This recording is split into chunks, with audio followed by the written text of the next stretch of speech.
দর্শক স্বাগত সবাইকে এনটিভি নিয়মিত আয়োজন আইএফআইসি ব্যাংক এই সময় অনুষ্ঠানে আপনাদের সাথে আছি আমি মুস্তফা খন্দকার। দর্শক, জুলাই সনদ সই হবার পর নির্বাচনী ট্রেনের যাত্রা কি শুরু হলো? অবস্থা দৃষ্টে তাই মনে হচ্ছে। বিশেষ করে নির্বাচন কমিশন ও রাজনৈতিক দলগুলোর দৃশ্যমান তৎপরতা সেই বার্তাই দিচ্ছে। সরকারকেও একটি অর্থবহ নির্বাচনের অনুষ্ঠানে অঙ্গীকারবদ্ধ মনে হচ্ছে, যদিও কয়েকটি ইসলামপন্থী দল পিআরের দাবিতে রাজপথে আছে। অন্যদিকে এনসিপি সনদে স্বাক্ষর করেনি, এমনকি তাদের দলের রাজনৈতিক নির্বাচনী প্রতীক কী হবে সেটা নিয়েও টানাপোড়েন চলছে নির্বাচন কমিশনের সাথে। তবে জনগণ আশা করছে সব সংখ্যা উড়িয়ে দিয়ে ফেব্রুয়ারিতেই হবে কাঙ্ক্ষিত ভোট। আমাদের আজকের এই সময়ের পুরোটা জুড়েই আমরা আলোচনা করব সমসাময়িক এসব বিষয় নিয়ে। আলোচনার জন্য আমাদের সাথে দুজন অতিথি আজ যোগ দিয়েছেন। আমি প্রথমে পরিচয় করে দিই, ববি হাজ্জাজ, চেয়ারম্যান এনডিএম, এবং doctor Rakib Al Hasan, youth leader ও তরুণ রাজনৈতিক বিশ্লেষক। আপনাদের দুজনকে স্বাগত। আমি ববি ভাই আপনাকে দিয়ে শুরু করতে চাই। আপনি জানেন যে বর্তমান যে ইন্টারিম গভর্নমেন্ট, এই গভর্নমেন্টের কিছু কিছু উপদেষ্টাকে নিয়ে সব রাজনৈতিক দলই পাল্টাপাল্টি অভিযোগ করছে। এখন কারোর কিছু অভিযোগ না থাকলেও যেহেতু একদল করছে তারাও পাল্টা একটা করছে। এখন এই অবস্থায় কি এটা কি আপনার কাছে কি মনে হয় রাজনৈতিক কৌশল, তাদেরকে প্রেশারে রাখা, নাকি আদৌ এদের ভিতরে কোনো ভিত্তি আছে? এদের ভিতরে কারোর বিরুদ্ধে এরকম কোনো এলিগেশন আছে যেটা রাজনৈতিক দলগুলো মনে করছে যে আগামী নির্বাচনে এরা থাকলে সমস্যা করতে পারে? কি মনে হয়?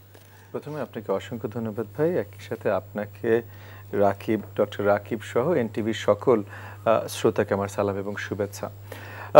দেখেন, অন্তর্বর্তীকালীন সরকারের কাঠামো যেভাবে তৈরি হয়েছিল, এই তৈরি হওয়ার সময় খুব পরিষ্কার আমরা আলোচনা দেখেছিলাম এবং আমরা নিজেরাও কিন্তু আলোচনা করেছিলাম যে অন্তর্বর্তীকালীন সরকার কিছু দূর, কেয়ারটেকার সরকার এটা না, আইনগতভাবে সেই নাম আমরা ব্যবহার করতে পারি না, বাট ইন প্রিন্সিপাল কেয়ারটেকার সরকার যেভাবে ছিল যে তারা দেশকে, জাতিকে সুষ্ঠু সুন্দর একটা নির্বাচন দেবে এবং যেহেতু তাদের অধীনে এই সুষ্ঠু নির্বাচনটা আসবে, তারা কেউ এই নির্বাচনের অংশীদার হবেন না। এই আন্ডারস্ট্যান্ডিংয়ে কিন্তু 2024 সালের 8ই অগস্ট প্রথম তারা শপথ নিয়ে সরকার গঠন করেন। এরপর আমরা দেখলাম কয়েক মাস পর তরুণ যে তিনজন ছিল তারা আওয়াজ তুললেন যে তারা দল গঠন করবে এবং দল গঠন হওয়ার পর নির্বাচনের আগে তারা এই সরকারের পদ ছেড়ে ওই দলের কার্যক্রমে যাবেন। তখন থেকে আসলে একটা উৎকণ্ঠা উঠে যে এটা তাহলে কিভাবে ফেয়ার হয়, যারা নিজেরা কম্পিটিশনে যাবেন তারা জাজ হবার জায়গা থেকে কিভাবে ফেয়ার থাকেন। তারপরও বিশ্বে ফেয়ার থাকা যায় না তা না, কিন্তু আমরা সেখান থেকে ধারাবাহিকভাবে দেখলাম যে ওনাদের ফেয়ারনেসটা আসলে বজায় থাকলো না। একজন উপদেষ্টা তার সহকারী ধরা পড়লেন শত শত কোটি টাকার আপনার বাণিজ্য বা আর্থিক লেনদেন, করাপ্ট লেনদেনের ঘটিয়ে। তো আরেকজন উপদেষ্টা তার এলাকায় বিশাল বিশাল প্রকল্প, বিশাল বিশাল খরচ করা শুরু করলেন।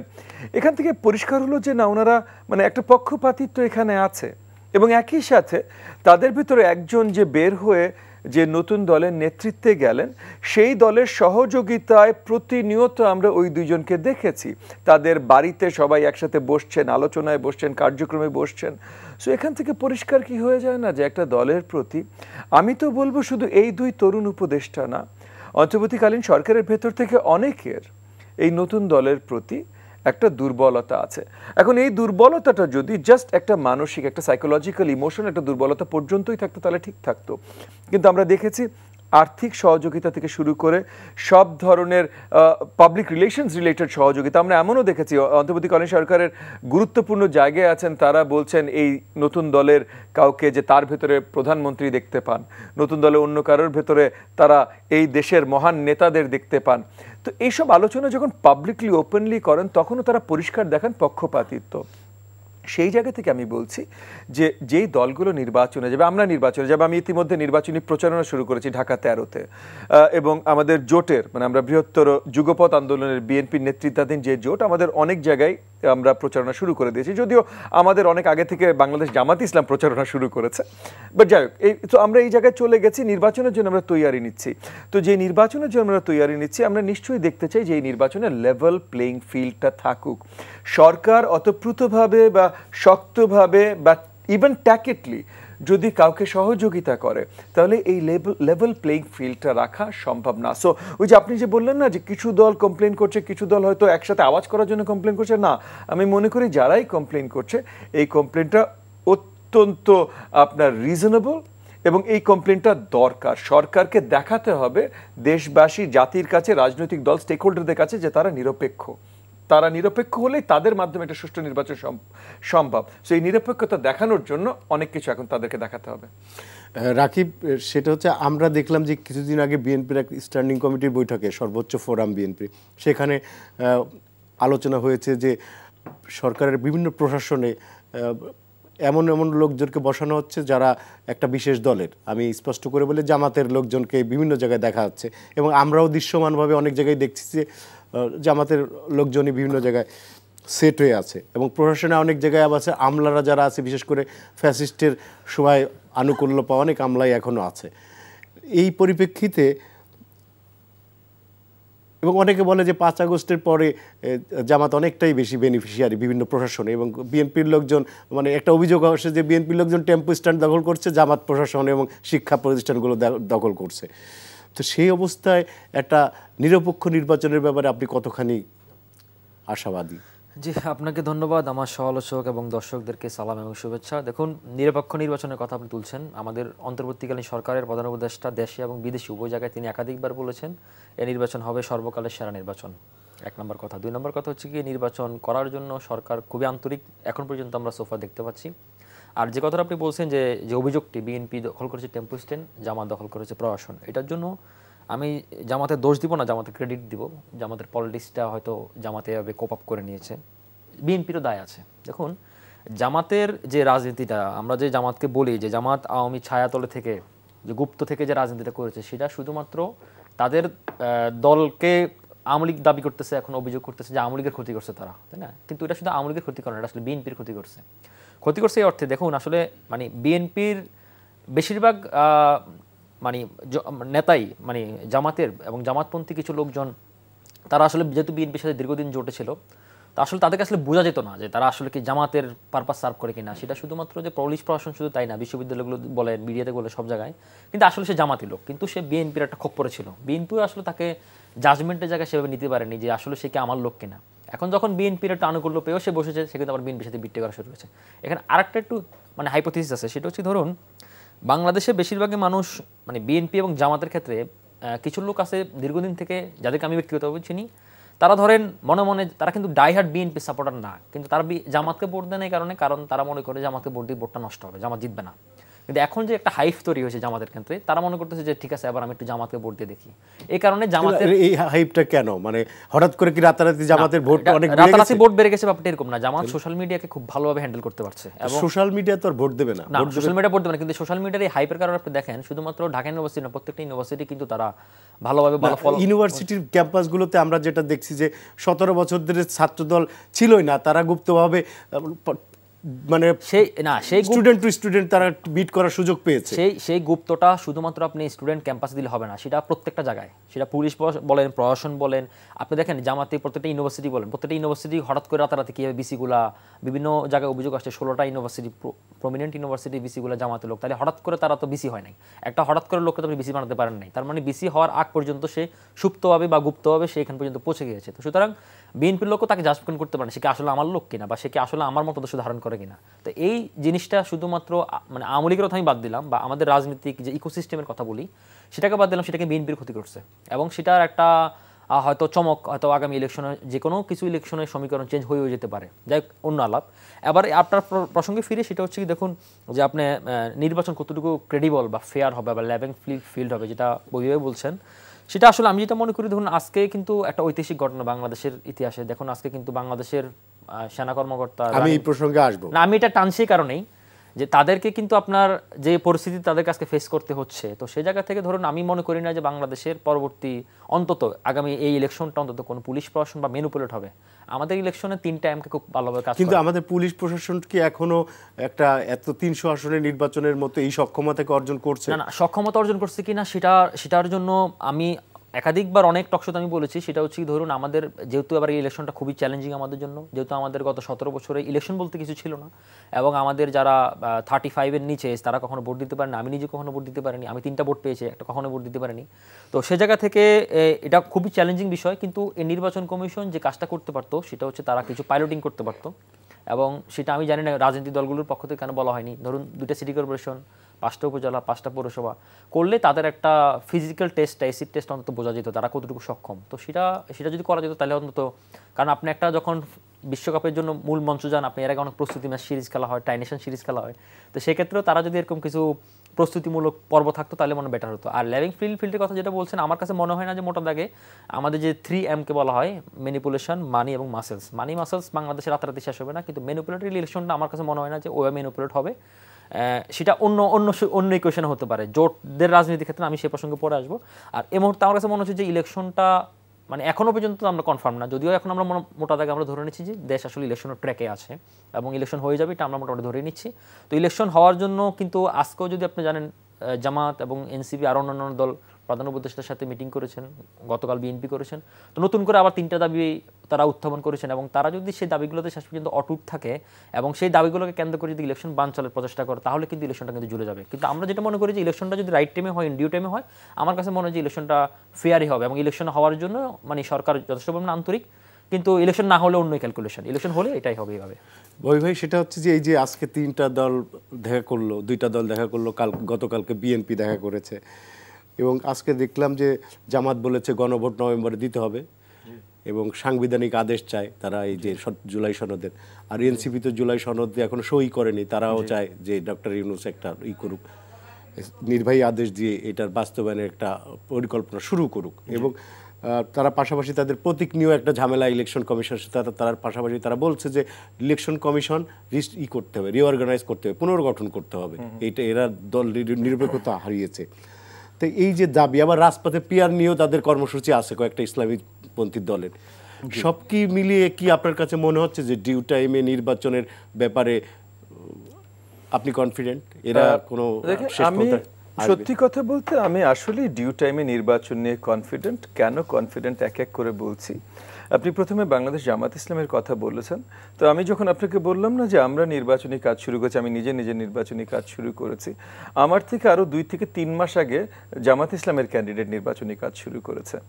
এবং নির্বাচনী কাজে এগেন ভাই আপনি নিউজের সাথে বহু বছর আছেন, নির্বাচন অনেকগুলো আপনি আসছে গেছে, আপনি দেখেছেন নির্বাচন কাজগুলো কিন্তু সোজা হয় না এবং অনেক ব্যয়বহুল হয়।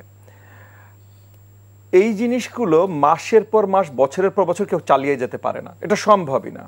মানে ওই রাজার ভান্ডারও ফুরিয়ে যাবে। তো তারা যখন করছে তার মানে তারা টার্গেটের একটা সময় চিন্তা করেই করছে, এবং যেইভাবে তারা করছে তাতে মনে হয় না তারা ফেব্রুয়ারির পরে চিন্তা করছে বলে সেইভাবে করছে। সো তাহলে জামাত ইসলাম আসলে তৈরি ফেব্রুয়ারি নির্বাচনের জন্য, এবং ওরা প্রমোশনও চালাচ্ছে, প্রচারও চালাচ্ছে ফেব্রুয়ারি চিন্তা করেই, টার্গেট করেই। সো তাহলে তারা তাদের 300 ক্যান্ডিডেটকে দেউলিয়া করে দিতে চাইবে না, তার মানে তারা ফেব্রুয়ারির পরে নির্বাচন চাইবে না।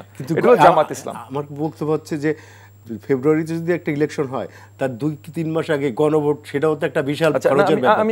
আমি আসছি জামাতে ইসলাম অনেক কিছু এখন ইররেশনাল জিনিসপত্র চাইবে এই বাজারে তাদের দাম বাড়াবার জন্য, বা যারা নির্বাচন তারা মনে করছে, জামাত ইসলাম মনে করছে অন্য কোনো দল বা জোট তাদের থেকে আরো বেশি নির্বাচন চায়, জামাতও চায়, এমন না যে জামাত ছাড়বে, বাট জামাত মনে করছে যে অন্য জোটটা তার থেকে আরো বেশি চায়। তাহলে তাকে এই যে আমি নাও যেতে পারি এই ভয় দেখিয়ে তার কাছ থেকে কি বের করা যেতে পারে, এই ধরনের কিছু খেলা জামাত খেলছে। এটা আমি আপনাকে মোটামুটি, মানে আমি বলছি না যে জামাতের মিটিং এর ভেতরে যে আমি শুনে এসেছি, বাট আমি আমার জায়গা থেকে এটা হান্স করছেন আপনি একদম। জি আমি আমার জায়গা থেকে আপনাকে কনফিডেন্টলি বলছি। সো জামাত বাই ফেব্রুয়ারিতে নির্বাচন চায়। এইবার আসেন অন্য দল, অন্য যে ইসলামী দলগুলো আছে, স্পেশালি ইসলামী আন্দোলনই তো আওয়াজ করছে। ইসলামী আন্দোলন নাই পর্যন্ত কোনো নির্বাচন জিতেছে না, তারা একা একা আগামীতে কোনো নির্বাচন জিতবে। সো তারা কি করবে নির্বাচন রিলেটেড এটা নিয়ে আসলে বড় দাগি ইসলামী আন্দোলনের বাইরে, এবং ইসলামী আন্দোলন যে আন্দোলনগুলো নামাতে চাচ্ছে সেটাতেও যদি জামাত এবং এনসিপির সম্পৃক্ততা না থাকতো তাহলে আজকে খবরেও আমরা এটা নিয়ে কথা বলতাম না। তো সেইভাবে ইসলামী আন্দোলনকে ছোট করছি, আমি জাস্ট বাস্তবতা বলছি। তো সেই জায়গা থেকে আসলে এটা বড় গুরুত্বপূর্ণ বিষয় না। এইবার আসেন এনসিপি গত এই সনদ নিয়েই জামাতে ইসলামের বিরুদ্ধে যেভাবে কথা বলা শুরু করেছে তাতেই বোঝা গেছে যে এনসিপির জামাতের কাছ থেকে কি আশা ছিল, কি ভরসা তারা জামাতের উপরে করেছিল, এবং সেই আশা ভরসা থেকে তারা ভঙ্গ হয়েছে সেই আশা ভরসা। সো এখন তারা নতুন স্ট্র্যাটেজির জন্য সন্দিহান, তারা নতুন কি করবে। এবং এই জায়গা থেকে তারা ওই যে আমরা যে জোটে আমাদের বিএনপি নেতৃত্বাধীন যে জোট, এই জোটের সাথে তারা অনেক আগে থেকে আলোচনায় ছিল যে এই জোটের অংশীদার তারা হতে পারেন। এটা আলোচনায় থাকা কোনো মন্দ কিছু না, কোনো স্পেশাল ভালো কিছু না, এটা জাস্ট রাজনীতি। তারা ছিল, তারা এখনো আছে। এবং আমার কাছে মনে হচ্ছে ইতিমধ্যে এই জামাতে ইসলামের সাথে এই ঘটনাটা ঘটার পর, তাদের এই অভিজ্ঞতার পর, বিএনপি নেতৃত্বাধীন জোটের সাথে জোটবদ্ধ হবার আলোচনা আর একটু বেগ পেয়েছে তাদের তরফ। আচ্ছা, আমি বাবি ভাই আপনাকে একটু থামাই। আমি যেটা প্রশ্নটা করেছিলাম আপনি ওটা শেষ করেন। সেটা হচ্ছে যে এই যে নির্বাচনের পাশাপাশি নতুন কিছু দাবি দেওয়া নিয়ে যে রাজপথে বিভিন্ন দল, বিশেষ করে ইসলামপন্থী দল জামাত ইসলামী, আপনি বলছিলেন যে এইটা আসলে তারা এক ধরনের বার্গেনিংয়ের জন্য তারা বিষয়টা করছে। এবং এইটা কি তাহলে আপনি এই বার্গেনিংটা কার কাছে, কিসের বার্গেনিং? দেখেন, প্রথমত একটা বার্গেনিং আছে অন্তর্বর্তীকালীন সরকার যারা নির্বাচনের দায়িত্বে থাকবে তাদের সাথে, তাদের ভেতরে কতখানি ইনফ্লুয়েন্স তৈরি করা যেতে পারে এবং তাদের মাধ্যমে নির্বাচনে অ্যাডমিনিস্ট্রেটিভ স্ট্রেংথ যে কোনো একটা পার্টি কতখানি শো করতে পারে। কারণ একটা জিনিস ভুলে গেলে চলবে না যে গত 20 বছর স্পেশালি, বাট তার আগে থেকেও আমাদের প্রথাটা শুরু হয়েছিল যে আপনার অ্যাডমিনিস্ট্রেশনকে দলীয়করণ করবার, নির্বাচনে সহযোগিতা করবার জন্য। সো আজকে আসলেই কিন্তু বাংলাদেশের বাস্তবতা যে আপনি কোনো অ্যাডমিনিস্ট্রেটিভ অফিসে যেতে পারবেন না যেখানে যেই অ্যাডমিনিস্ট্রেটিভ অফিসার আছেন সে কোনো না কোনো দলের সাথে কোনো না কোনো ধরনের সম্পৃক্ততা নাই, এরকম আপনি খুঁজে পাবেন না। এটা আমরা ধারাবাহিকভাবে তৈরি করেছি গত 3-4 দশক ধরে। সো ওই জায়গা থেকে দলগুলো ওই জিনিসগুলো চাইবে, এটা চাইবে অন্তর্বর্তীকালীন সরকার থেকে। এইবার আসেন জনগণের কাছে কতখানি পৌঁছাতে পারেন, জনগণের দুয়ারে কতখানি পৌঁছাতে পারেন। সো পাবলিক রিলেশনস যে জিনিসগুলো আছে, আপনার প্রমোশনাল যে ইস্যুগুলো আছে, কিভাবে কোন আওয়াজ তুলে জনগণের কাছে যাবেন, সেগুলোর একটা প্রচেষ্টা থাকবে। এবং তৃতীয়ত যেই দল বা জোটটা সবচেয়ে এগিয়ে আছে, মানে বিএনপি বা বিএনপি নেতৃত্বাধীন জোট, তাদের সাথে, কারণ এগেন আমি একটা বললাম যে অনেক দলেরই চিন্তা আছে যে তারা যতটাই নির্বাচন চাক এবং তারা একদম 100% চায়, কিন্তু তারা বিশ্বাস করে যে বিএনপি বা বিএনপি নেতৃত্বাধীন জোট আরেকটু বেশি চায়। তাহলে যে বেশি চাইবে তাকে যদি আপনি কোনোভাবে একটা আনসার্টেনটি তার জন্য তৈরি করতে পারেন যে তখন সে আপনার সাথে কিছুটা নেগোশিয়েট করতে পারে, এই জায়গায় তাদের নেওয়ার চেষ্টা। এখন প্রবলেমটা যেটা হয়েছে, যেটা মূল বিষয় আসতে হবে, যে বিএনপি নেতৃত্বাধীন জোট নির্বাচন সবার থেকে বেশি চায়, কিন্তু কেন বেশি চায়? কারণ এইখানে আবার একটা ভুল প্রপাগান্ডা, একটা মিসইনফরমেশন তৈরি করা হয়েছে বা স্প্রেড করা হয়েছে যে বিএনপি নেতৃত্বাধীন জোট নির্বাচন খুব তাড়াতাড়ি এবং সবার থেকে বেশি চায় কারণ তারা ক্ষমতায় যাওয়ার জন্য পাগল হয়ে যাচ্ছে। না ভাই, বিএনপি নেতৃত্বাধীন জোট যারা আছে বা বিএনপির নেতৃত্বে যারা আছেন তারা সরকার পরিচালনা আগে করেছেন এবং তারা এখন সরকারের অবস্থা দেখছেন।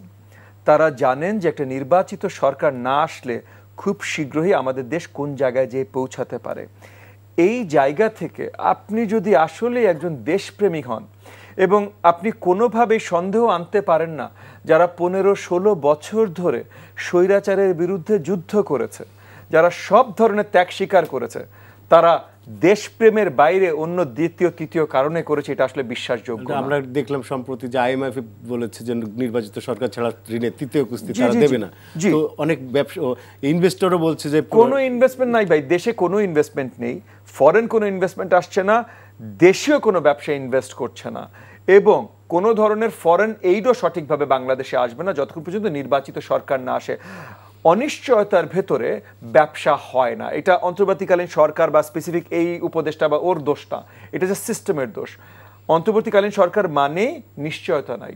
এবং অনিশ্চয়তার জায়গায় ইনভেস্টমেন্ট হয় না, এবং আমরা সবচেয়ে খারাপ ইকোনমিক মন্দার মধ্যে দিয়ে যাচ্ছি। যে ইকোনমিক মন্দার শুরু হয়েছিল বলে হাসিনার পতন ঘটেছে, 14 মাসে সেটা টেনে আরো খারাপ অবস্থায় এসেছে।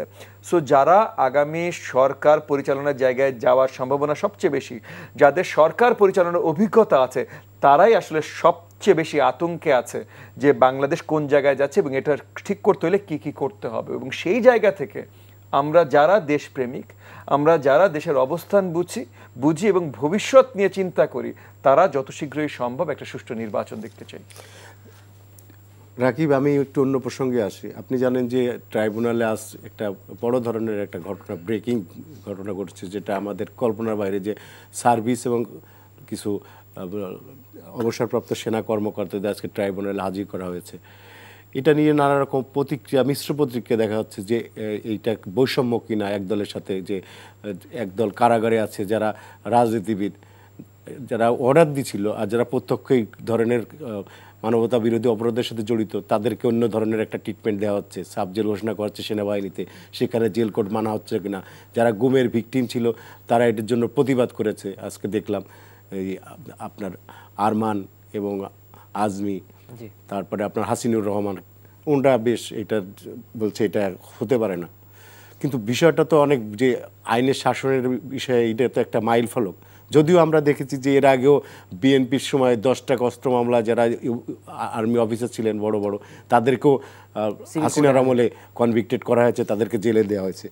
তো এই বিষয়টার কি আপনার কাছে মনে হয় যে এই ইসের আপনার প্রপার জাস্টিস হবে, কোনো রকম প্রভাব কোনো জায়গা থেকে আসবে না? জি, আপনাকে আবার ধন্যবাদ। দেখুন, গতকাল রাত পর্যন্ত আমরা একটা কনফিউশনের মধ্যে ছিলাম তাদেরকে আজকে কোর্টে হাজির করা হবে কিনা। কিন্তু দেখুন, এটা আমরা টেকনিক্যালি, মানে আইনের ভাষায় টেকনিক্যালি তারা হাজির করাতে হতো। কারণ যদি হাজির না করাতে হতো তাহলে আপনি এখানে আপিল করার সুযোগ পেতেন না, আপনি কোনো আইনজীবী নিয়োগ করার সুযোগ পেতেন না, এবং আপনার বিরুদ্ধে অভিযোগ প্রমাণিত হলেও আপনি এর বিরুদ্ধে কোনো অ্যাকশন নিতে পারতেন না। শুধুমাত্র যদি মৃত্যুদণ্ড দায় হতো তখন রাষ্ট্র স্টেট ডিফেন্স লয়ার নিয়োগ করতে পারত। তো এই কারণে এটা আমরা আগেই জানতাম যে তারা এসব মারপেশ, ইভেন যদি আপনি পলাতক হিসেবে তাদেরকে হুলিয়া জারি বলা হয়, পত্রিকা বিজ্ঞাপন দিয়ে তাদেরকে দেওয়া হতো, তখন এটাকে বলা হচ্ছে ট্রায়াল অফ অ্যাবসেন্সিয়া। তো এখন সে জায়গা থেকে ধরুন তারা এই জায়গাটা তারা ক্লিয়ার করেছে। কিন্তু দেখুন, এটা যখন তাদেরকে বিষয়ে গ্রেপ্তারি পরোয়ানা জারি করা হয়, 22 তারিখে তাদেরকে কোর্টে উঠানো হবে, আজকে সে 22 তারিখ, তখনই বলা হচ্ছিল যে সাবজেল ঘোষণা করা হচ্ছে, তারা এখানে একটা ডুপ্লেক্স বাড়িতে আছে। আপনি দেখুন, আপনি যেটা বলছেন অলরেডি বৈষম্য তৈরি করা হচ্ছে। আপনি দেখুন, এই 5ই আগস্টের পরবর্তী সময় আমরা দেখেছি 1 ডজন মন্ত্রী মিনিস্টার, তাদেরকে আপনার প্রিজন ব্যানে করে যেতে হচ্ছে। শুধু তাই নয়, একজন সাবেক বিচারপতি, এপিলেট ডিভিশনের বিচারপতি, সিইসি, তাদেরকেও যেতে হচ্ছে। তো সুতরাং তাদের সামাজিক স্ট্যাটাস, রাজনৈতিক স্ট্যাটাস, সোশ্যাল স্ট্যাটাস সবকিছু কিন্তু এদের চেয়ে অনেক হায়ার। সুতরাং আপনি এদেরকে একটু প্রিভিলেজ দিয়ে কিন্তু একটা সমাজে কিন্তু একটা বৈষম্যের আরেকটা বৈষম্যের চিত্র কিন্তু আপনি ফুটিয়ে তুললেন। তো সেটা আমরা মনে করি কিন্তু এটা তারা একটা আইনের মধ্যে করেছে। কারণ স্বরাষ্ট্র মন্ত্রণালয় এবং সরকার যদি চায় তাহলে কিন্তু যে কোনো জায়গায় তারা সাবজেল ঘোষণা করতে পারে। তো যেহেতু তারা আইনের মধ্যে থেকে এটা আবেদন করেছে, সরকার কেন সেটা মানলো না বা স্বরাষ্ট্র মন্ত্রণালয় কেন মানলো না? আর যেহেতু এই পুরো জিনিসটা খুব একটা সেন্সিটিভ ইস্যু, আমরা এবং সরকারকে আমরা ক্রেডিট দিতে চাই, স্পেশালি যিনি চিফ প্রসিকিউটর জনাব তাজুল ইসলাম, তাকে আমরা ক্রেডিট দিতে চাই, এবং খুব সাধুবাদযোগ্য একটা কাজ করেছেন।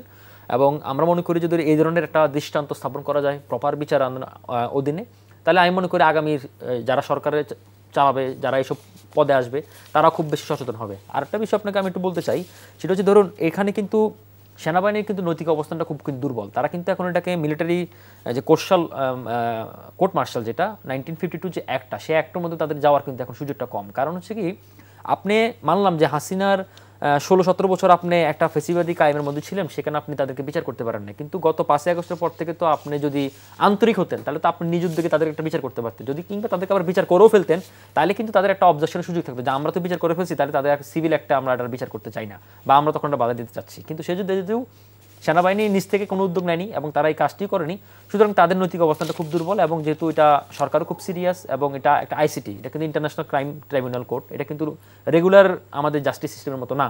তো সুতরাং এটা কিন্তু অনেক এভিডেন্স সহকারে, এবং এটাই আইসিটির মামলাটা কিন্তু ডিফারেন্ট। ধরেন অন্য জায়গায় থেকে আগে আসামি কোর্টে তোলা হয় বা আনা হয়, তারপর হচ্ছে কি আপনার এভিডেন্সগুলো শো করা হয়। কিন্তু এখানে কিন্তু আগে সব তথ্য প্রমাণ নেওয়ার পরবর্তী সময় আপনাকে গ্রেপ্তারি পরোয়ানা জারি করা হয়, এবং এখানে কিন্তু গ্রেপ্তারি ওয়ারেন্ট জারি করেছে কিন্তু সমন জারি করা হয় নাই। তো সুতরাং এই জিনিসগুলা আইনি ব্যাখ্যা থেকে যারা আইনজীবী তারা আরো ভালো বলতে পারবে, কিন্তু আমরা যেটা মনে করি এখানে একটা যদি প্রপার দৃষ্টান্ত স্থাপন করা হয় তাহলে কিন্তু এটা কিন্তু আমাদের যে আইনের প্রতিষ্ঠা কিংবা আমরা যে বৈষম্য বিরোধী সমাজ ব্যবস্থার কথা বলছি, আইনি শাসন প্রতিষ্ঠার কথা বলছি, সেটার জন্য আমরা এক ধাপ এগিয়ে যাব। এবং তার চেয়ে বড় কথা হচ্ছে আগামীতে যে সরকারগুলো আসবে তাদের জন্য একটা অ্যালার্মিং বিষয়, যে মানে যাদেরকে আপনার রাষ্ট্রের প্রোটেকশনের জন্য বলা হচ্ছে, আমাদের সেনাবাহিনী সবচেয়ে গৌরবের প্রতীক, তাদের সেই কিন্তু এই আমাদের যারা এই আজকে যারা অভিযুক্ত হয়ে আদালতে গেল, এরা তো আসলে সেনাবাহিনী থেকে অপরাধটা করেনি, ওরা তো ডেপুটেশনে আসে অন্যান্য বাহিনীর র্যাব পুলিশের থেকে করেছে। তো এখানে তো সেনাবাহিনীর কোনো আমরা তো সেনাবাহিনীকে তো কেউ দায় দিচ্ছে না, মানে বাহিনী হিসেবে তো সেনাবাহিনীকে দায় দিচ্ছে না। এটা তো আজকে একজন ওই সমতা আজমি বা আমান সাহেব উনিও বলেছেন যে এটা কিন্তু সেনাবাহিনীর জন্য না, এটা যারা অভিযুক্ত তারা যারা এসব ক্রিমিনালগুলো করেছেন, ক্রিমিনাল অ্যাক্টিভিটিগুলো করেছেন তাদের বিরুদ্ধে আমরা বলেছি। সুতরাং এটা কিন্তু একটা বড় অ্যালার্মিং কারণ হচ্ছে কি, ধরুন সেনাবাহিনী দায় যায় না, কিন্তু যখন সে আবার তার পুরনো জার্সিতে সে ব্যাক করলো, মানে ধরুন আপনার একটা অ্যাসাইনমেন্টের পরবর্তী আবার তো সেনাবাহিনীতে ব্যাক করতে হয়েছে, তখন কিন্তু কোর্ট মার্শালে কিন্তু করার সুযোগটা ছিল। তো যেহেতু করে নাই, সুতরাং এখন এখানে কিন্তু সেনাবাহিনী তখন কোর্ট মার্শাল করবে, তখন অভিযোগ কে করেছে? তার বিরুদ্ধে তো কেউ তখন আর অভিযোগ করেনি। না অভিযোগ করে না, কিন্তু আর্মির ইন্টারনাল ডিফেন্সে তো তারা এই জিনিসগুলো তো জানে, অভিযোগ করে না ঠিক আছে, কিন্তু ইন্টারনাল কেন আপনি যখন গুম হচ্ছিল তখন কিন্তু বারবারই অভিযোগ আসতেছিল। যেমন আমি একজনের কথা বলতে পারি, লেফটেন্যান্ট কর্নেল তারেক সাইদ, যিনি ইলিয়াসারি গুম বা আমাদের হিরো মানি গুমের সাথে তারা জড়িত ছিলেন। তারেক সাইদ তো অলরেডি জেলে, সে 7 খুনের কারণে সে আরো অনেকগুলা মানে গুমের সাথে সে জড়িত, সে তো ট্রায়াল ফেস করছে। হ্যাঁ, তো এই আমি একটা উদাহরণ দিলাম আর কি আপনাকে। তো এরকম তো অনেকের বিরুদ্ধে অভিযোগগুলো আসছে, তারা কিন্তু এই যে হাসিনুর রহমান কথা বললেন বা যারা এখান থেকে বেরো আসে তারা কিন্তু শুরু থেকে বলছে, মাইকেল চাকমাও বলছে, অনেক সবাই বলছে। তো সুতরাং এটা কিন্তু একটা বড় একটা দৃষ্টান্ত সরকারের, আমি মনে করি যে শত ব্যর্থতার মাঝেও একটা আশার বাণী যে তারা এটা কাজটা শুরু করে দিয়েছে। এবং আমার মনে করি যে হয়তো সম্ভবত যেহেতু এটা খুব আইসিটির অধীনে, হয়তো নির্বাচনের আগে হয়তো এটা একটা রায়টাই হয়ে যাবে। একই সাথে হাসিনারও রায়ের শুনানি হচ্ছে বা আর্গুমেন্ট পড়া হচ্ছে রায়ের। তো সেক্ষেত্রে আমরা মনে করি যে একটা, যেহেতু এই সরকারের 3টা ম্যান্ডেট, একটা হচ্ছে সংস্কার, একটা হচ্ছে বিচার, একটা হচ্ছে নির্বাচন। তো সংস্কার তো অলরেডি ঐক্যমত কমিশনে চলে আসলো এবং সেটা বাস্তবায়নের জুলাই সনদ সাইন হয়ে গেল, শুধুমাত্র এনসিপি সাইন করেন, এখন বাস্তবায়নের প্রক্রিয়া নিয়ে আলাপ আলোচনা হতে পারে। কিছু আছে 84টার মধ্যে 47টা আছে সাংবিধানিক, যেগুলো পার্লামেন্ট ছাড়া আপনি পারবেন না। আর এর মাঝখানে অঙ্গীকার নামে বলা আছে, 7 নম্বর অঙ্গীকার নামে বলা আছে যে যেগুলো অন্তর্বর্তীকালীন সরকারের সময়কালে বাস্তবায়নযোগ্য সেগুলো বাস্তবায়ন করে ফেলতে হবে। সুতরাং আমরা তাহলে সংস্কারের বিষয়ে একটা সুন্দর রোডম্যাপ পেয়ে গেলাম। বিচার তার স্বাভাবিক প্রক্রিয়া চলছে, এখন বিচার কিন্তু হাসিনার মতো ক্যাঙ্গারু আদালত নাই। তো সুতরাং বিচারও তার স্বাভাবিক প্রক্রিয়া চলছে, সেখানে যদি আপনি যদি হস্তক্ষেপ করি তাহলে বিচার প্রক্রিয়াটা প্রশ্নবিদ্ধ হবে। তো সুতরাং সেটা চলছে। সুতরাং আমাদের লাস্ট ম্যান্ডেট থাকে নির্বাচন, যেটা নিয়ে আমাদের সব জলগোলা সব চলতেছে এবং নির্বাচন নিয়ে সব আর্গুমেন্ট। তো এখনকার যে পরিস্থিতি সেটা মনে হচ্ছে যে নির্বাচনের সব আপনি একটা কথা মাথায় রাখবেন, যারা আসলে নির্বাচন ঠেকাতে চায় তারা যখন নির্বাচন ঠেকাতে পারবে না এটা কনফার্ম হয়ে যায়, তখন তারা কিন্তু নেগোশিয়েশনে চলে যায়। এখনকার দলগুলোর রাজনৈতিক দলগুলো যারা এই পক্ষে ছিল, নির্বাচন ঠেকানোর পক্ষে ছিল, তারা যখন দেখতে পেরে উঠতে পারতেছে না, তো তারা এখন নির্বাচনটা কিভাবে সমঝোতা, আপনি দৃশ্যমান দলগুলোকে বলছেন, কিন্তু আওয়ামী লীগ যেটা ফ্যাসিস্ট, যারা এখনো তারা কুটি কয়েক পালিয়ে গেছে, তাদের বড় একটা স্ট্রেংথ কিন্তু বাংলাদেশে আছে। তো তাদেরকে আপনি কেন গোনায় ধরছেন না? তাদেরকে আমি গোনা ধরছি ব্যাপারটা এরকম না, কিন্তু ব্যাপারটা হচ্ছে ধরুন আওয়ামী লীগের বিষয়টা হচ্ছে কি পলিটিক্যাল ডিল করতে হবে। আপনি ধরুন আওয়ামী লীগ তো বাংলাদেশ কিন্তু যত যাই বলেন না কেন, বাংলাদেশ মূলত 2 পার্টিস কান্ট্রি, তাই না? এখন ধরুন আপনার একটা বড় দলকে বাংলাদেশে দীর্ঘদিন থেকে একটা তৃতীয় শক্তির আবির্ভাব হোক, এটা সবাই চাইছিল। এখন গণ-অভ্যুত্থান পরবর্তী সময় এনসিপি একটা রাজনৈতিক দল গঠন করেছে বা নতুন বন্দোবস্তের কথা তারা বলছে। আওয়ামী লীগের বিকল্প হতে পারবে কিংবা হয়েছে না, এখন পর্যন্ত তাদের দৃশ্যমান কার্যকলাপ আমরা সেটা দেখিনি। এখন আপনি ধরুন আওয়ামী লীগের যে ভোটার, সে এনসিপিকে কেন ভোট দিবে? তারা তো বলছে তারা নতুন বন্দোবস্ত, কিন্তু আজ পর্যন্ত তারা ফেব্রুয়ারিতে রাজনৈতিক দল গঠন করলো, আজ পর্যন্ত তাদের নতুন বন্দোবস্ত রূপরেখা কি আমরা কিন্তু সেটা দেখতে পাইনি। এখন ধরুন আপনি যে লোক বিএনপি করে, সে তো আপনি দেখেন মানে এনসিপি কোন জায়গায় ধরাটা খেয়েছে। ধরেন এনসিপি যখন বৈষম্য বিরোধী ছাত্র আন্দোলন করেছিল তখন সে মনে করেছিল সব তো আমার লোক, কিন্তু পরবর্তী সময় যে যার ব্যাটল ফিল্ডে ফিরে গেল, জামাতের দিকে ফিরে গেল, শিবির দিয়ে চলে গেল, ছাত্রদের দিয়ে চলে গেল, বামের দিয়ে চলে গেল, তখন এনসিপি মূলত একা হয়ে পড়লো। তো এনসিপি মূলত একা হওয়ার কারণে এনসিপি যে নতুন বন্দোবস্তের কথা বলছে এবং আপনার নতুন মানে পিপলকে একটা বেটার সেটেলমেন্ট যদি আপনি না দিতে পারেন, তখন তো সে আপনার দিকে আকৃষ্ট হবে না, এবং এনসিপি তো সে জায়গায় ব্যর্থ হচ্ছে। এই কারণে আমি মনে করি ধরুন আওয়ামী লীগকে যদি আপনি ডিল করতে পলিটিক্যাল ডিল করতে হবে, আওয়ামী লীগকে ধরে বেঁধে আপনি ডিল করতে পারবেন না। আর আওয়ামী লীগ হচ্ছে কি রন্ধ্রে বাংলাদেশের রয়ে গেছে 17 বছরের একটা দুঃশাসন, আমাদেরকেও আমিকরণ করে ফেলেছে। ব্যাপারটা হচ্ছে আমাদেরকে সিস্টেম অভ্যস্ত করে ফেলছে। সুতরাং এটা একটা লম্বা সময় লাগবে এবং সেটার জন্য আমাদের একটা পলিটিক্যাল আন্ডারস্ট্যান্ডিং লাগবে। এবং এনসিপি যেটা বলছে, জামাত যেটা বলছে যে জুলাই সনদ তাদেরকে প্রোটেক্টিভ মেজার হিসেবে কাজ করবে, আমি একদমই মনে করি না। বরং তারা মনে করে জুলাই সনদ তাদেরকে রক্ষা করবে। আমি কখনোই মনে করি না জুলাই সনদ তাদের রক্ষা করবে। আজ থেকে 5 বছর 10 বছর 20 বছর পরে যদি আওয়ামী শক্তি বা জুলাই বিপক্ষে কোনো শক্তি আসে, তাহলে এই জুলাই সনদ বলেন যত কিছু আপনি করেন কোনো কিছু ম্যান্ডেট থাকবে না। সুতরাং এটাকে কিন্তু এটা লাগবে, যেহেতু আমাদের একটা সংস্কারের বন্দোবস্ত রয়েছে, আমাদের এখানে ঐক্যমত কমিশনে অনেক ভালো ভালো কাজ হয়েছে। তো সেটা বাস্তবায়ন করার জন্য আমাদের আগামী রাজনীতি দলগুলো, যারা সরকার আসবে যারা বিরোধী দল হবে, তাদের একটা মিউচুয়াল আন্ডারস্ট্যান্ডিংয়ের মধ্যে এটা বাস্তবায়ন আমরা চাই, এবং আমরা রাষ্ট্র পুরনো যে প্রথাগুলো এস্টাবলিশমেন্টগুলো ফিরে নতুন এস্টাবলিশমেন্ট আমরা যেতে চাই। ভাই নির্বাচনের ট্রেন তো মোটামুটি ছেড়ে দেওয়ার পথে, স্টার্টিং এ এখন হুইসেল এখনো বাজবে বলছে, প্ল্যাটফর্মে রয়েছে, প্ল্যাটফর্মে রয়েছে, এবং নির্বাচন দলগুলো মিত্র খুঁজছে, রাজনৈতিক দলগুলো, বড় বড় দলগুলো। তো সেক্ষেত্রে আপনি যে বড় একটা দলের জোটে আছেন, বড় দলের নেতৃত্বে, আপনাদের জোটের কি অবস্থা? আমাদের জোটের তো এগেন আমাদের জোটের খুব শক্ত অবস্থান ছিল অনেক আগে থেকে, কারণ অনেক আগে থেকে যুগপৎ আন্দোলন থেকে আমাদের এটা তো ইয়ারই ছিল যে আমরা একসাথে হব। আজকে এসে যেটা হয়েছে যে জোটের বাইরে থেকে অনেক আলোচনা আছেন এই জোটে আসবার, আবার নতুন সমীকরণ যেহেতু হচ্ছে, জোটের ভেতরের কয়েকটা দল ছিল তারাও হয়তো বাইরে একটু আলোচনা করছে। ইতিমধ্যে আমরা দেখেছিলাম এই জোটের একটা দল এনসিপির সাথে শুধু জোটবদ্ধ না, দুটো দল মিশে একটা দল হয়ে যাওয়ার একটা প্রক্রিয়াও মাঝখানে শুরু হয়েছে, গণ অধিকারের এনসিপি। জি না, ওটা আবার বন্ধ হয়ে গেছে, বাট যখন শুরু হয়েছিল তখন কিন্তু আসলেই বাস্তবিক খুব শক্তভাবে শুরু হয়েছিল। তারপর যেটাই যে কোনো কারণে হয়তো হয়নি, এটা না উঠতেই পারে, বাট আলোচনাটা যেহেতু আসলেই খুব শক্ত ছিল, সো ওখানে একটা ভিন্ন একটা প্রচেষ্টা ছিল, এরকম ভিন্ন থাকতেই পারে। দেখেন, নির্বাচন মানেই একটা কম্পিটিশন, যে কম্পিটিশনটা গণতন্ত্র চর্চার সবচেয়ে উচ্চ পর্যায়ের প্র্যাকটিস হবে। তো সেই জায়গায় নিশ্চয়ই জনগণের কাছে যাবার জন্য একটা কম্পিটিশন থাকবে, জোট তৈরির কম্পিটিশন থাকবে, একা যাবার কম্পিটিশন থাকবে, জোট ভাঙার কম্পিটিশন থাকবে। মনে করেন আমি একটা বড় জোটের অংশ যদি হই, উল্টো দিকে যদি একটা বড় জোট থাকে, আমার তো নিশ্চয়ই একটা প্রচেষ্টা থাকবে ওই জোটটা যেন ভাঙে, আমার জোটটা যেন শক্তি আরো বেশি থাকে।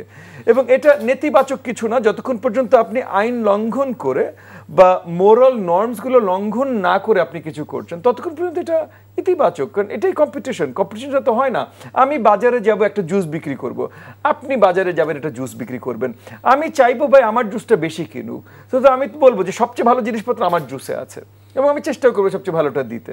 আপনারটা ভালো এটা তো আমি বলবো না ভাই, আমি বলবো বলে না। সো এটা নির্বাচনী কম্পিটিশন। আমরা এই নির্বাচনী কম্পিটিশন আছি, ঠিক আছে।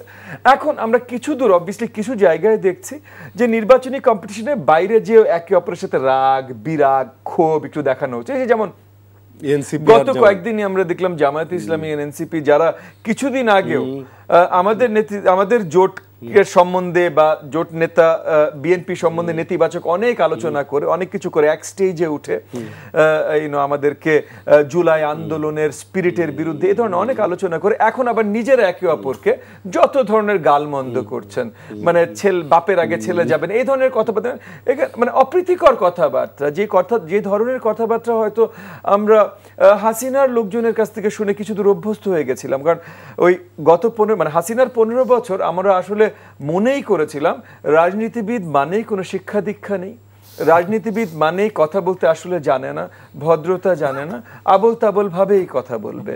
আমরা গত 14 মাসে দেখেছি এখান থেকে আবার কিছু দূর আমরা ফিরে এসেছি, এবং আমি কিছু দূর আনন্দের সাথেই গর্বের সাথেই বলতে পারি যে আমাদের জোট নেতা যিনি আছে জনাব তারেক রহমান, ওনার যে কয়বার পাবলিকলি ওনার ইন্টারভিউ এসছে, কিছুদিন আগে বিবিসি বাংলায় এসছে, আমি নিজে তো পছন্দ করেছি, আমি সকলের কাছে শুনেছি যে সে যেভাবে মার্জিতভাবে সুন্দরভাবে প্রত্যেকটা প্রশ্নের উত্তর দিয়েছে, সব উত্তর সবার পছন্দ হবে না, ওখানে আমারও দু একটা এক্সট্রা প্রশ্ন রয়ে গেছে, হয়তো ওনাকে আমি সামনে যে কোনো সময় জিজ্ঞেস করব, বাট উনি যেভাবে নিজেকে কন্ডাক্ট করেছেন, বাংলাদেশের রাজনীতির সম্বন্ধে যেভাবে কথা বলেছেন, দেশ বা বিদেশি বন্ধু বা যাদের নিয়ে যেভাবে কথা বলেছেন, আসলে একজন সত্যিকারের রাজনীতিবিদ, একজন সত্যিকারের রাষ্ট্রের নেতা হতে পারেন, এইভাবে আমরা বিশ্বাস করি তাদের কথা বলা উচিত।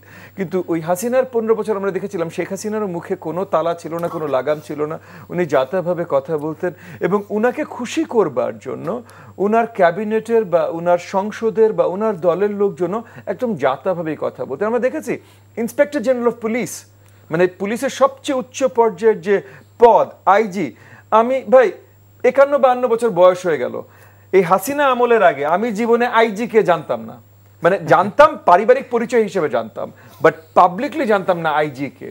হাসিনার আমলে পুরো দেশ জানে সবসময় আইজি কে, শুধু আইজি না ভাই, ঢাকা মেট্রোপলিটন কমিশনার কে এটা সবাই জানে, ডিএমপি কমিশনার, র‍্যাবের ডিজি কে সবাই জানে, সেনাবাহিনী প্রধান। আপনি বলেন তো বেনাজিরের আগে র‍্যাবের ডিজির নাম কেউ নরমাল মানুষ, আপনি হয়তো বলতে পারবেন, আমি হয়তো বলতে পারবো, আমরা রাজনীতি করে আমাদের সাথে, বাট নরমাল মানুষ কেউ বলতে পারবে বেনাজিরের আগে র‍্যাবের ডিজির নাম?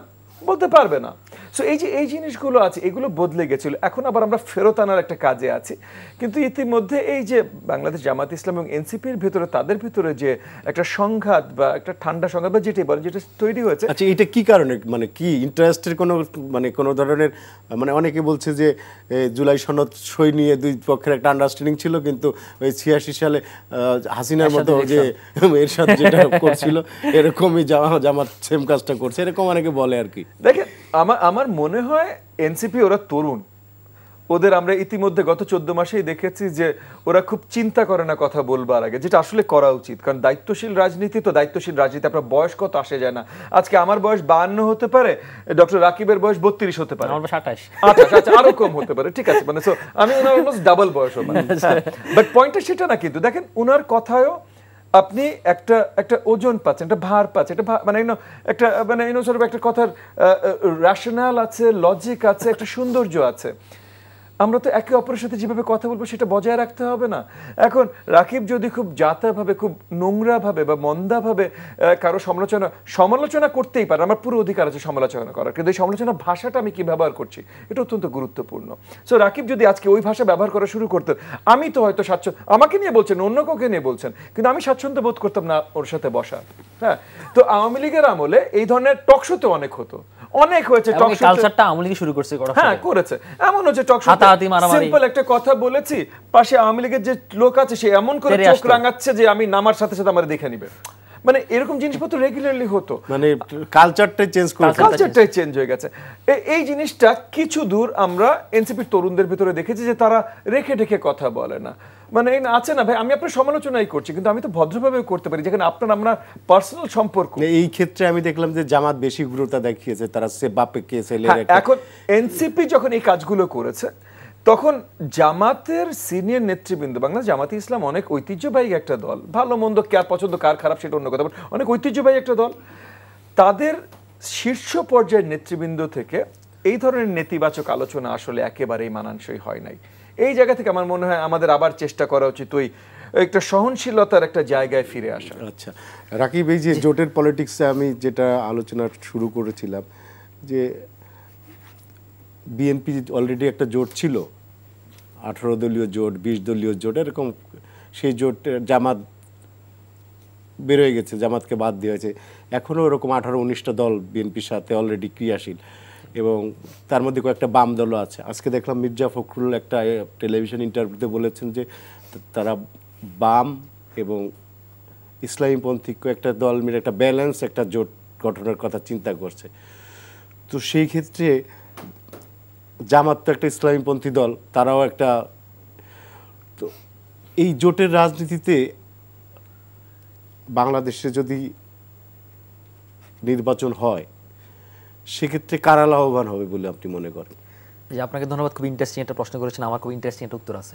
দেখুন আসলে আমাদের, আমি আগেই বলেছি, টু পার্টিস কান্ট্রি পলিটিক্স, এটা হইতে গিয়ে বাংলাদেশে হচ্ছে কি জানেন, বাংলাদেশে এই রাজনীতি দলগুলো হওয়ার কারণে বাংলাদেশে যে ছোট ছোট দলগুলো, আমি কারো ছোট বলতেছি না, ভোটের পার্সেন্টেজে ছোট ছোট দলগুলো গ্রো আপ হয় নাই, মানলাম হাসিনার আমলে এটা হয় নাই, কিন্তু এখন তাদের একটা বড় সুযোগ ছিল, কিন্তু সেই সুযোগ থাকার পরও দেখেন এখন কিন্তু দেখেন এখনকার যে জোটের মেন ইকুয়েশনটা সেটা হচ্ছে কি আসন, কে কয়টা সিট পাবে, কে কয়টা সিটে জিতে আসবে, কয়টা জিতে আনতে হবে।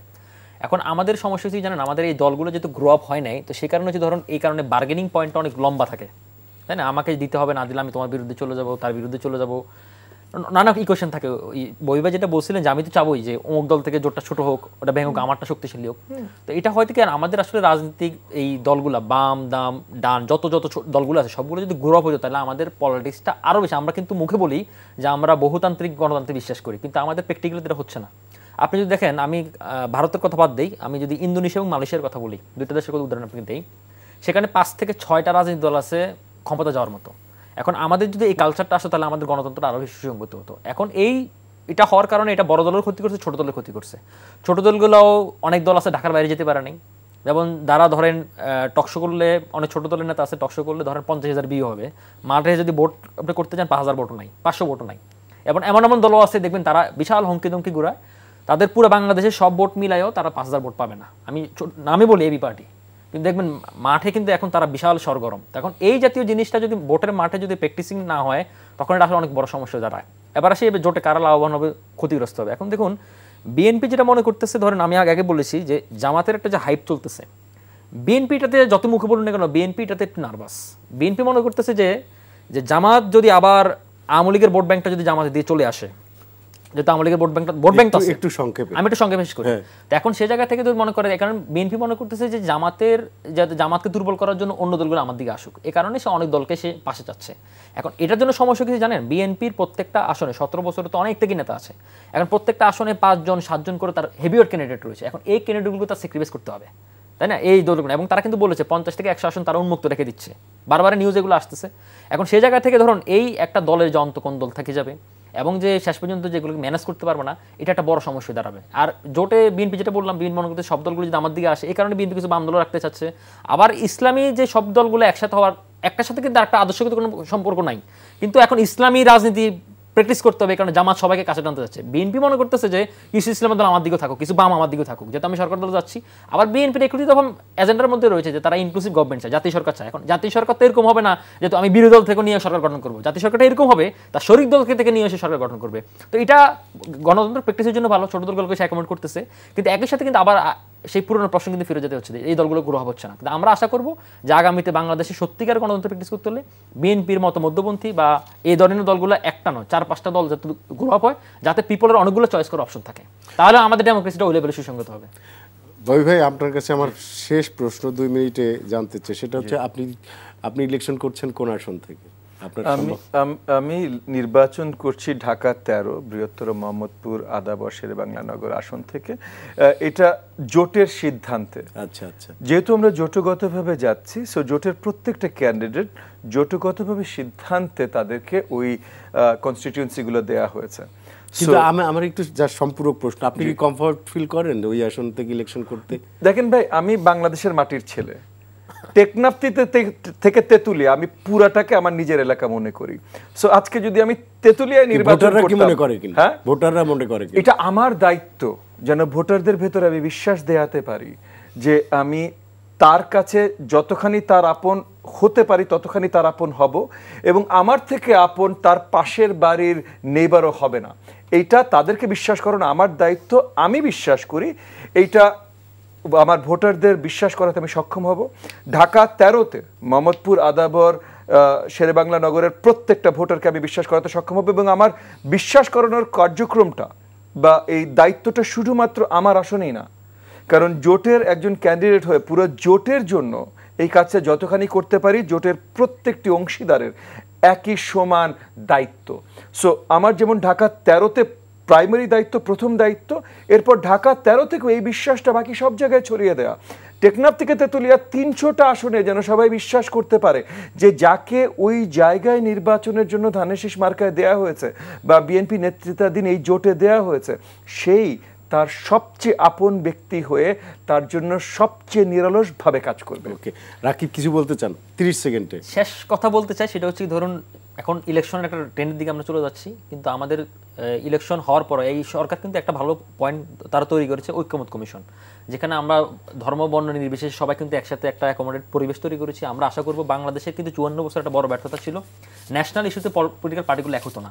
তা আমরা আশা করবো যে আগামী ইলেকশন হওয়ার পরে জাতীয় দল, যারা সরকারি দল, বিরোধী দল, সবাই যাতে অ্যাকোমোডেট হয়ে রাষ্ট্রের জন্য আমরা কাজ করি। যেমন ববি ভাইরা বিদেশে পড়াশোনা করে দেশে ফিরে এসেছেন জনগণের কাজ করার জন্য, আমরা ওটা বিশ্বাস করি যে তারা সত্যিকার অর্থে কাজ করতে চান দেশের জন্য, জনগণের জন্য, এবং আমরা সেটা প্রতিফলন এই নির্বাচন থেকে দেখতে চাই।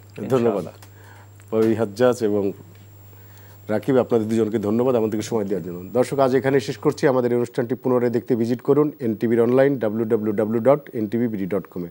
সবাই ভালো থাকবেন, শুভরাত্রি, ধন্যবাদ সবাইকে।